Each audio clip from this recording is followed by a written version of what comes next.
United Spirits sees revenue growth on the back of price hikes, but margin disappoints as input costs rise. Management commentary weak as well. The stock down 5%. TVS Motor reports healthy quarter with a beat on revenue and records margins of over 10% for the fifth straight quarter. Also lays out a plan to expand its EV portfolio. The street likes it. Stock up 3%. Pidilite's third quarter misses street expectations on all fronts. Volume growth comes in at just 1% versus projections of 3 to 4%. The company, however, remains optimistic on demand in the future. Stock down 3%.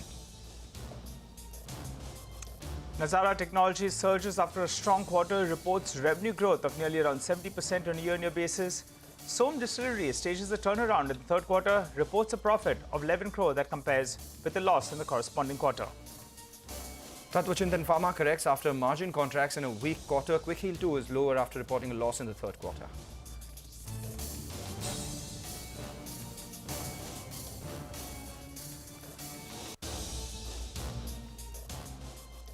Hello and welcome to Chartbusters. I'm Nigel D'Souza and joining me as always is Manglam Malu. Well, we have earnings, Manglam, that are coming thick and fast. So let's get straight to our first management. We're joined by the management of Triveni Engineering, who joins us on the show. The margins remain a little bit under pressure, though the top line growth look quite good, and they're also adding capacity. Roughly around 190 crores is what they're looking to spend on that. We have Mr. Tarun Sawhney, the Vice Chairman as well as Managing Director, who joins in. Hi, Tarun. Thanks so much for joining in. Well, revenue growth is very, very strong, right?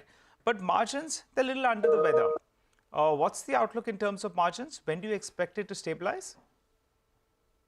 Well, good morning to you. I think we've reported very healthy Q3 numbers with margin expansion across pretty much all the verticals of the business.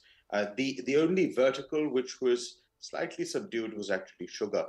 And we expect that will rebound in quarter four when we have more of the export revenues coming back in.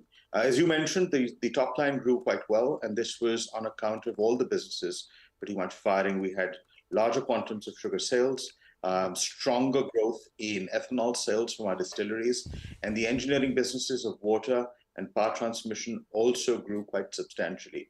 I think all pointing towards very robust demand from various economic sectors. You said margins will improve by the fourth quarter. What levels do they come back to? Because currently they're about 13%. 18% was what you did same time last year. All of last year was around 15%. So do you see 15% coming back by the fourth quarter?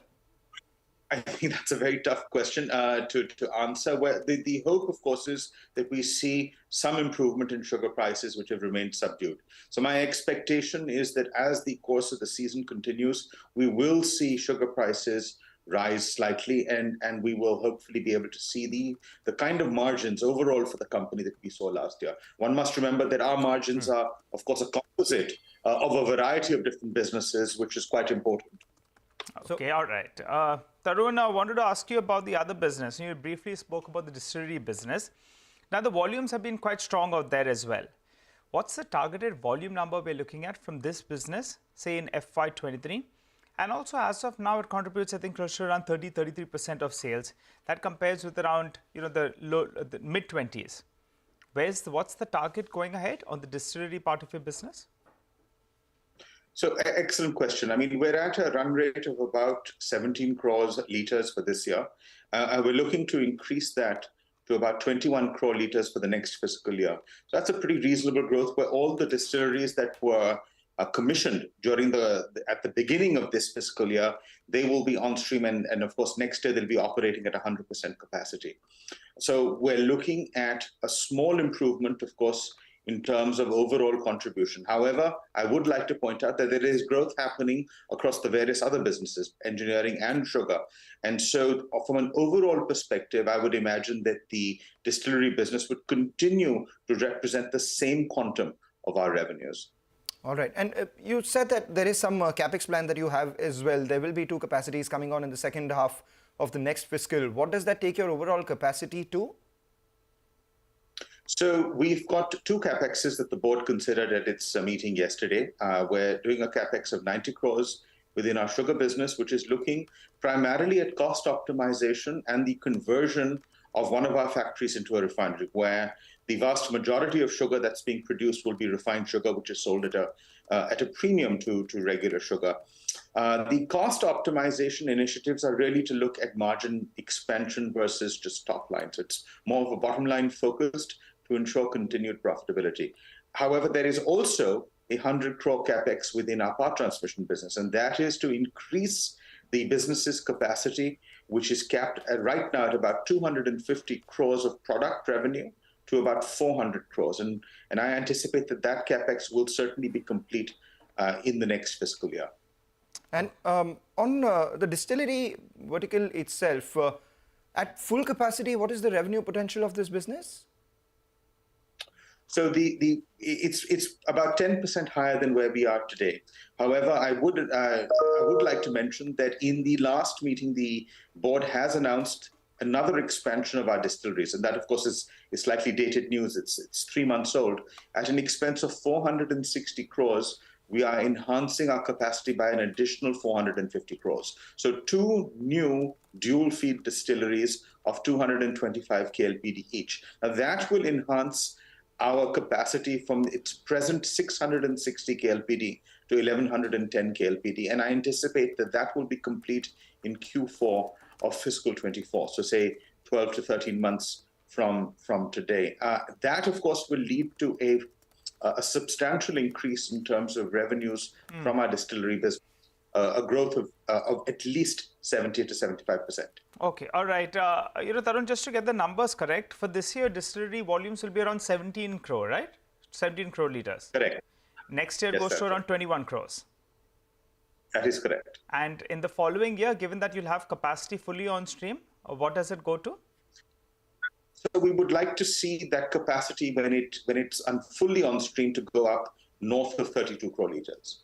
So from everything that you're saying right now, it looks like, Triveni Engineering is more of a FY25 story, because next year you will have some capacity coming in, to improve the back end of your sugar business. Then your power capacity increases substantially. By the fourth quarter, your distillery capacity comes on board as well. So FY25 and FY26 is where one should see the most amount of benefits, right? I mean, could you give us a sense of what sort of margin expansion would entail because of the cost-cutting efforts and the capex that you're putting in, additional revenues coming in? What does the revenue mix of the company look like then at full capacity?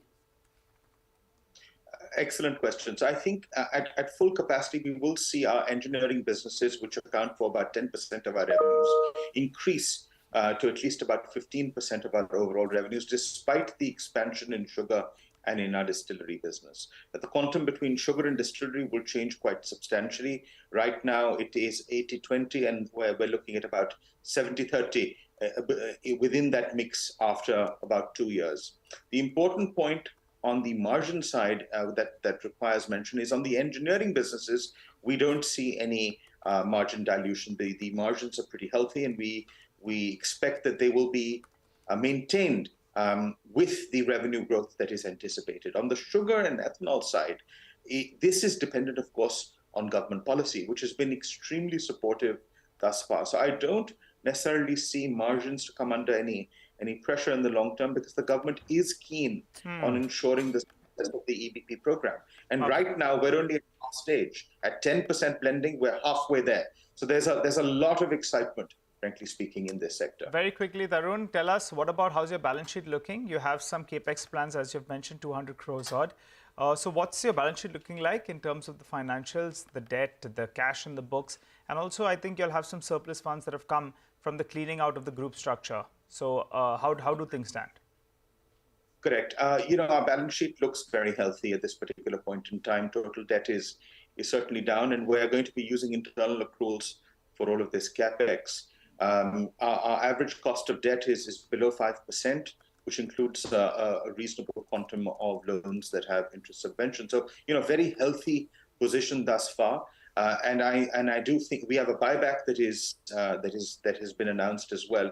And so once all of that is clear, the ratios will improve considerably. And they're pretty good right now as well.